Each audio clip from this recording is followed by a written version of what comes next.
नमस्कार बच्चों।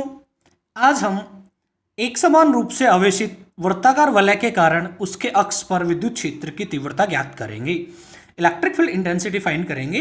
एक यूनिफॉर्मली चार्ज रिंग है, उसके एक्सिस पर कोई पॉइंट है, उस पॉइंट पर देखिए ये एक वृत्ताकार वलय है, एक रिंग है जो एक समान रूप से आवेशित है। इस पर आवेश का वितरण संतत आवेश वितरण है और ये रिंग ऐसे रखी है। सपोज ये हमारे पास में एक रिंग है और ये एक समान रूप से आवेशित है। अब इसका अक्ष कौन सा होता है? जो इसके सेंटर से पास होती है वो लाइन, ये वाली लाइन जो है इसका अक्ष, और ये रिंग रखी ऐसे है। तो अब हमें इसके अक्ष पर यहाँ पर कोई पॉइंट है जहाँ मेरा अंगूठा है, इस पॉइंट पर हमें इलेक्ट्रिक फील्ड इंटेंसिटी फाइंड करनी है इस पूरी आवेशित वलय के कारण। तो ये हमारे पास एक वृत्ताकार वलय है जो एक समान रूप से आवेशित है। आवेश का वितरण इस पर संतत आवेश वितरण है। और संतत आवेश वितरण जब मैं आपको पढ़ाया था वीडियो में, तो वहां बताया था कि अगर आवेश का वितरण एक रेखा में होता है, एक तार पर होता है, तो वो हमारा रेखीय आवेश वितरण होता है। तो इस तार पर आवेश एक समान रूप से वितरित है, तो ये क्या है? एक रेखीय आवेश वितरण है। इस रेखीय आवेश वितरण के कारण हमें इस पॉइंट P पर इलेक्ट्रिक फील्ड इंटेंसिटी फाइंड करनी है। तो मान लिया इस रिंग पर टोटल चार्ज Q है, तो इसकी एकांक लंबाई पर कितना आवेश होता है उसको हम क्या कहते हैं? रेखीय आवेश घनत्व कहते हैं। तो रेखीय आवेश घनत्व को हम लैम्डा से दर्शाते हैं। लैम्डा बराबर क्या होता है? टोटल चार्ज अपॉन टोटल लंबाई। अब टोटल चार्ज इसका Q है, तो टोटल लंबाई इसकी कितनी हो जाएगी? जितनी इसकी परिधि होती है। तो यहां इसको हम लिख सकते हैं Q अपॉन 2πr, क्योंकि इसकी रेडियस कितनी है? Capital R। तो यहां ये हो जाएगा हमारे पास रेखीय आवेश घनत्व। अब हम यहां पर देखते हैं इस तार पर एक समान रूप से, इस वलय पर आवेश एक समान रूप से वितरित है। हम आवेशों को अलग अलग आइडेंटिफाई नहीं कर सकते, तो हम क्या करते हैं, इस रिंग का एक छोटा सा पार्ट लेते हैं, एक अल्पांश लेते हैं। इस पर एक हमने यहां पर एक छोटा सा अल्पांश ले लिया, उस अल्पांश को नाम मैंने ए दे दिया। इस अल्पांश ए के कारण हम देखते हैं ये ए इतना सा अल्पांश ले लिया, और इसकी जो लंबाई हो कितनी है? dl है, और इसमें जो चार्ज होगा, छोटी सी लंबाई में चार्ज भी छोटा सा होगा, अल्प आवेश होगा dq। इस dq आवेश के कारण इस पॉइंट पर हम इलेक्ट्रिक फील्ड इंटेंसिटी फाइंड करते हैं। तो देखिए ये प्लस का चार्ज है, प्लस चार्ज का हमें पता है इलेक्ट्रिक फील्ड बाहर की ओर होता है। तो इस छोटे से अल्पांश के कारण इस पॉइंट पर इलेक्ट्रिक फील्ड जो होगा वो बाहर की ओर होगा, और उसको हम मान लेते हैं dE1 है। D का मतलब है अल्प विद्युत क्षेत्र को रिप्रेजेंट कर रहा है, DE का मतलब अल्प विद्युत क्षेत्र। ये हम ज्वाइन कर देंगे, और इसकी डायरेक्शन बाहर की ओर होगी, क्योंकि यहां अल्पांश में आवेश कैसा है? प्लस का है, तो इधर डायरेक्शन होगी। अब हम क्या करते हैं, एक दूसरा अल्पांश ले लेते हैं इसके व्यास्त अभिमुख। यहां पर एक छोटा सा अल्पांश और ले लेते हैं, और इसको अल्पांश B मैं बोल देता हूं। इसकी लेंथ भी dl मान ली, और इसमें भी चार्ज अल्प आवेश dq होगा। इसके कारण भी इस पॉइंट पर जो इलेक्ट्रिक फील्ड होगा वो बाहर की ओर होगा। इसको हम ज्वाइन करते हैं,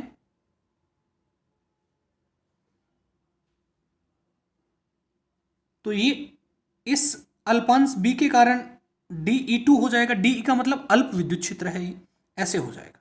तो इन दोनों अल्पांशों के कारण इस पॉइंट P पर हमारे पास dE1 dE2 विद्युत क्षेत्र आ गए हैं।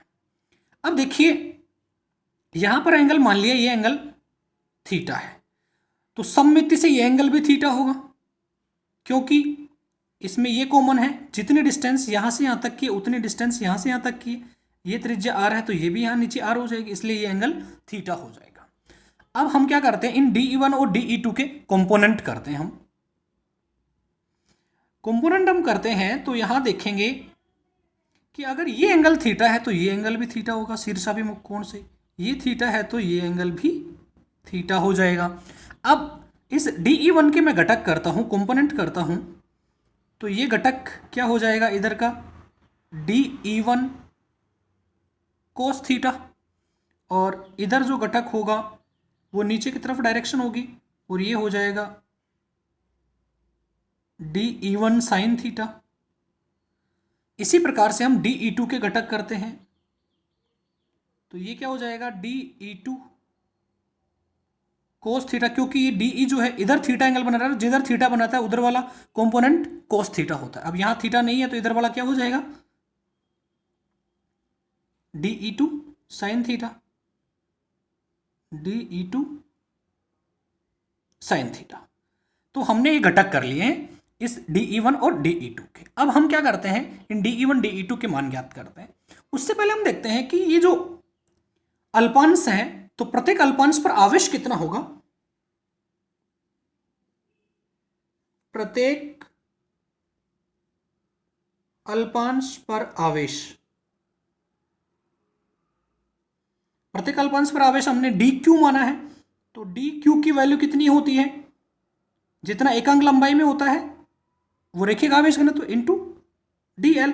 क्योंकि मैं आपको पहले बता चुका हूं, ये इक्वेशन 2 ले लेते हैं, क्योंकि लैम्डा को हम ऐसे भी लिख सकते हैं DQ/DL, अल्प आवेश बटे अल्प लंबाई, तो DQ निकालेंगे तो लैम्डा इंटू DL, ऐसे भी आप देख सकते हो। तो ये हमारे पास इक्वेशन 2 आ गई कि प्रत्येक अल्पांश जो है उस पर आवेश इतना हो जाएगा। अब हम देखते हैं कि ये जो अल्पांश A है इसके कारण इस बिंदु P पर इलेक्ट्रिक फील्ड देखते हैं। तो अल्पांश A के कारण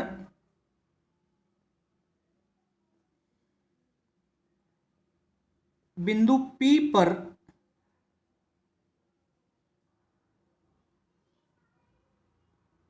विद्युत क्षेत्र वो कितना है, DE1 है। तो यहां DE1 की वैल्यू क्या होती है, कूलम लॉ से जाएगा K, अब इसमें आवेश कितना है DQ, तो K DQ अपॉन यहां से यहां तक की डिस्टेंस का स्क्वायर, और यहां से यहां तक की जो डिस्टेंस है सपोज वो x है, तो ये आ जाएगा x square. KQ upon R square होता है ना बिंदु आवेश के कारण, तो ये K DQ upon x square हो जाएगा, यहां से यहां तक की डिस्टेंस का स्क्वायर। अब ये x है तो ये डिस्टेंस भी x हो जाएगी। अब इसकी जो डायरेक्शन है वो किधर होगी, A से P की ओर, तो यहां लिख देंगे AP की ओर। ये इक्वेशन 3 हो गई। इसी प्रकार से हम देखते हैं इस अल्पांश B के कारण इस पॉइंट P पर इलेक्ट्रिक फील्ड। अल्पांश B के कारण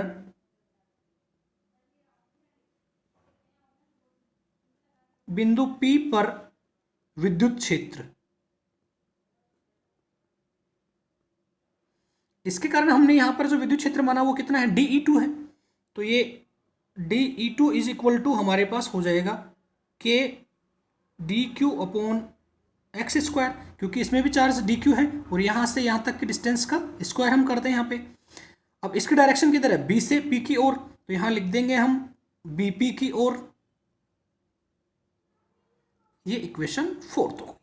अब यहां पर देख रहे हैं बच्चों हम कि अल्पांश A और अल्पांश B इन दोनों के कारण इस पॉइंट पर जो इलेक्ट्रिक फील्ड है DE1 DE2, इनका दिशाएं तो जरूर अलग अलग हैं, लेकिन इनका जो परिमाण है वो दोनों का समान है।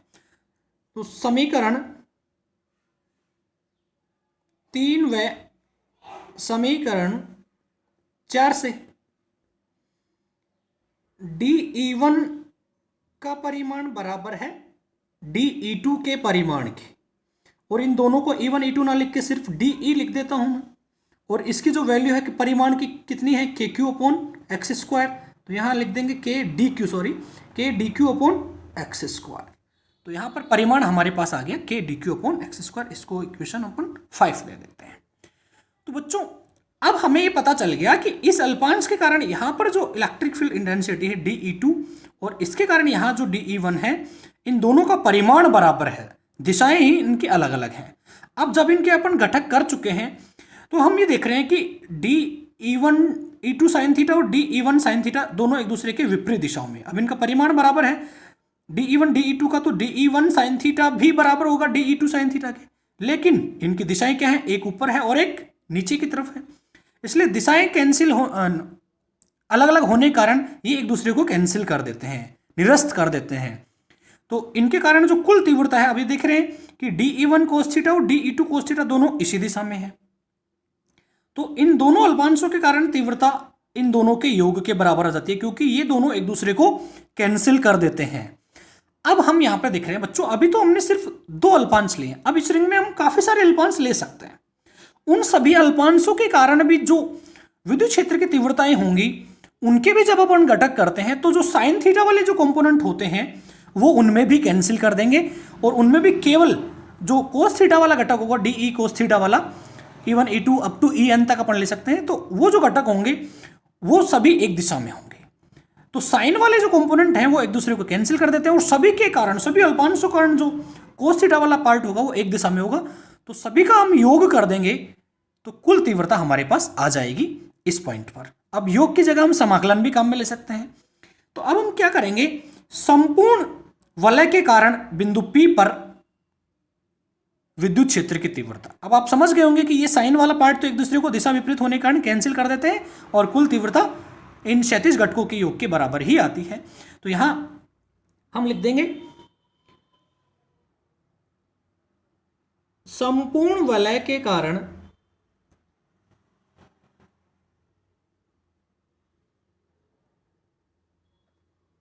बिंदु P पर विद्युत क्षेत्र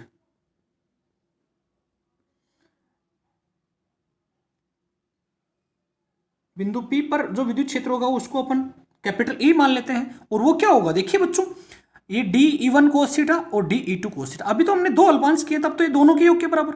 अगर इस पर बहुत सारे अल्पांश ले सकते हैं तो उन सभी के हम कारण जो DE कोस थीटा वाले जो पार्ट होंगे उन सबके योग के बराबर होगा। योग को हम सिग्मा लगा के भी रिप्रेजेंट कर सकते हैं, या फिर हम समाकलन भी कर दें, उन सभी का समाकलन कर देंगे तो भी एक ही बात है। तो यहां हम क्या कर देंगे, टोटल जो तीव्रता होगी वो DE कोस थीटा वाले जितने भी पार्ट होंगे, DE1 cos theta, DE2 cos theta up to DE1 cos theta, उन सभी के योग के बराबर। तो योग को हम सिग्मा लगा देते तो भी एक ही बात है, समाकलन कर रहे हैं तो भी एक ही बात है। तो यहां हम DE कोस थीटा का हम समाकलन कर देंगे तो उस बिंदु P पर कुल विद्युत क्षेत्र की तीव्रता आ जाएगी। अब बच्चों यहां पर हम DE की वैल्यू यहां से पुट कर देंगे, और कोस थीटा की वैल्यू हम चित्र से निकाल लेते हैं। तो पहले DE की वैल्यू हम यहां से पुट कर देते हैं समीकरण 5 से। तो यहां E की वैल्यू आ जाएगी हमारे पास समाकलन के DQ upon x square cos theta. अब देखिए हम यहां पर कोस थीटा की वैल्यू चित्र से निकाल लेते हैं। यहां से हम देखते हैं बच्चों, देखो किसी भी ट्राइंगल में लगा लो, चाहे इसमें लगा लो और चाहे नीचे वाले में हम लगा सकते हैं। तो यहां मैं ले रहा हूं ये AOP जो ट्राइंगल है, इसमें कोस थीटा बराबर क्या होता है, आधार बटे कर्ण, तो R अपॉन एक्स हो जाएगा। तो यहां चित्र से हम लिख देंगे cos theta is equal to आधार बटे कर्ण बेस अपॉन हाइपोटेनस। तो ये हो जाएगा हमारे पास में R अपॉन एक्स। तो इस कोस थीटा की जगह हम ये वैल्यू पुट कर देंगे, तो हमारे पास आ जाएगा E is equal to integration के DQ upon x square into cos theta की जगह ये वैल्यू पुट करेंगे R अपॉन एक्स। तो ये वैल्यू आ जाएगी हमारे पास। अब देखिए यहां इनको मल्टीप्लाई करेंगे तो इंटीग्रेशन, यहां एक चीज और बता दूं आपको, DQ जो है इसको मैं ऐसे लिख सकता हूं लैम्डा इंटू DL। मैं आपको पहले बता चुका हूं, DQ की जगह लैम्डा इंटू DL लिख सकते हैं हम समीकरण 1 से। तो यहां समीकरण 1 से हमारे पास DQ is equal to lambda into DL है। तो ये वैल्यू भी हम यहां पुट कर देते हैं, तो हमारे पास में आ जाएगा, देखिए के lambda DL R upon x square into x cube हो जाएगा ये। तो ये वैल्यू आ जाती है हमारे पास में। अब यहां पर हम क्या करते हैं, के लैम्डा DL और R, के लैम्डा R और एक्स क्यूब को हम बाहर ले लेते हैं। तो ये हमारे पास वैल्यू आ गई के lambda R upon x cube integration DL, क्योंकि ये R दूरी जो हमने ली है फिक्स है, लैम्डा रेखिका बीज घनत्व नियत है ये है, और ये x जो है यहां से डायग्राम में हम देख रहे थे यहां से यहां तक की डिस्टेंस,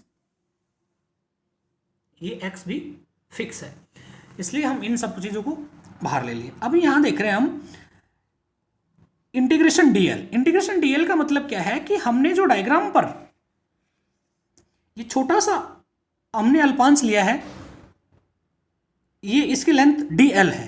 समाकलन DL का मतलब है कि ये जो पूरी रिंग है, पूरी जो वलय है, इसकी कुल लंबाई, और इसकी कुल लंबाई जो है वो कितनी होगी, जितनी इसकी परिधि है। तो यहां समाकलन dl की वैल्यू कितनी आ जाएगी हमारे पास, क्योंकि समाकलन dl जो है वो किसके बराबर है, 2πr के बराबर। संपूर्ण वलय की लंबाई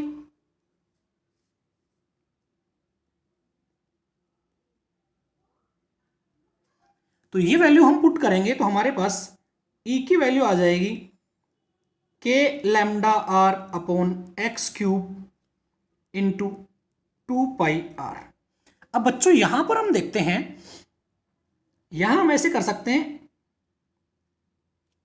E इज इक्वल टू के आर को हम ऐसे ले लिया और ये लैम्डा इंटू 2πr को ब्रैकेट में हम ले लेते हैं 2πr अपॉन एक्स क्यूब। अब हमें पता है लैम्डा इंटू 2πr जो होता है वो टोटल चार्ज होता है। ये इक्वेशन फर्स्ट से हमारे पास आ गया। देखिए यहां से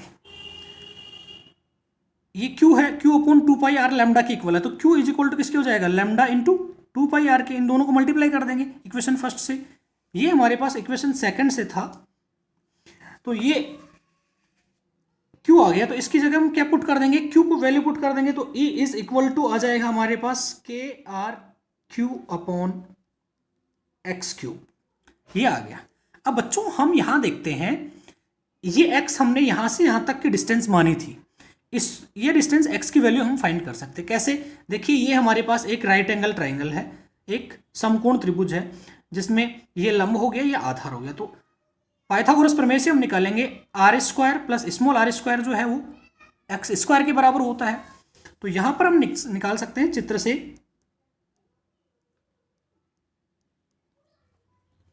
इसकी वैल्यू हमारे पास आ जाएगी, एक्स की वैल्यू आ जाएगी r square plus capital r square का अंडर रूट वर्गमूल, और वर्गमूल को हम पावर 1/2 भी लिख सकते हैं।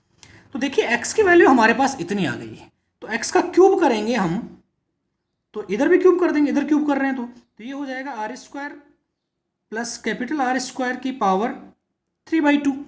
ये वैल्यू हम पुट कर दें इस जगह इस समीकरण में, तो हमारे पास E की वैल्यू आ जाती है KQR upon small r square plus capital r square की पावर 3/2।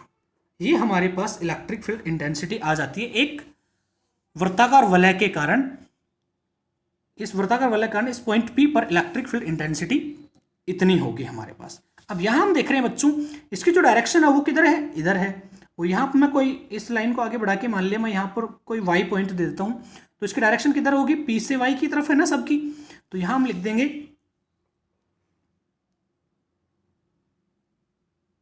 PY की ओर। ये हो जाएगा हमारे पास। अब यहां हम देख रहे हैं, केस ले लेते हैं,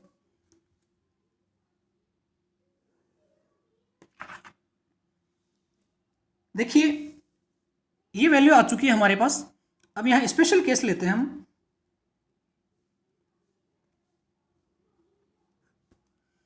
स्पेशल केस क्या ले रहे हैं कि अगर ये पॉइंट P जो है ये कहां पर हो, इस वलय के केंद्र पर हो। यदि बिंदु P वलय के केंद्र पर हो, तो जब बिंदु P केंद्र पर आ जाएगा तो ये r डिस्टेंस जो है ये इसकी वैल्यू क्या हो जाएगी, 0। तो यहां हम ले लेंगे यदि बिंदु P वलय के केंद्र पर हो, केंद्र पर होगा तो स्मॉल r बराबर क्या हो जाएगा, 0। और जब स्मॉल r 0 हो रहा है तो यहां इलेक्ट्रिक फील्ड इंटेंसिटी क्या हो जाएगी, इसकी जगह 0 पुट करूंगा तो E बराबर क्या हो जाएगा, 0। तो E इज इक्वल टू क्या हो जाएगा, 0। तो वलय के केंद्र पर E की वैल्यू 0। सेकंड हम ले रहे हैं कि यदि जो वलय की त्रिज्या है कैपिटल R वो स्मॉल r की तुलना में काफी छोटी हो, तो r का जो स्क्वायर है ये तो और भी छोटा हो जाएगा स्मॉल r स्क्वायर से। कहने का मतलब है कि ये जो स्मॉल r है ये काफी बड़ा हो, मतलब वलय के केंद्र से काफी दूरी पर अक्ष पर कोई पॉइंट है, वहां पर हमें इलेक्ट्रिक फील्ड फाइंड करना हो, तो इस इतनी बड़ी दूरी की कंपैरिजन में ये वलय की जो त्रिज्या है इसको हम नगण्य मान सकते हैं। तो उस केस में क्या हो जाएगा, यहाँ आर स्क्वायर को नगण्य मानने पर,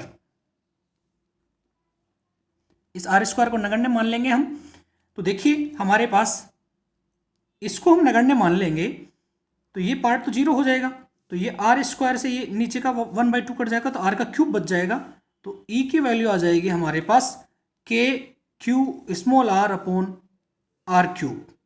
अब ये आर से क्यूब कटेगा तो स्क्वायर आ जाएगा यहाँ पर, तो ये ई की वैल्यू फाइनली हमारे पास आ गई के क्यू अपॉन आर स्क्वायर।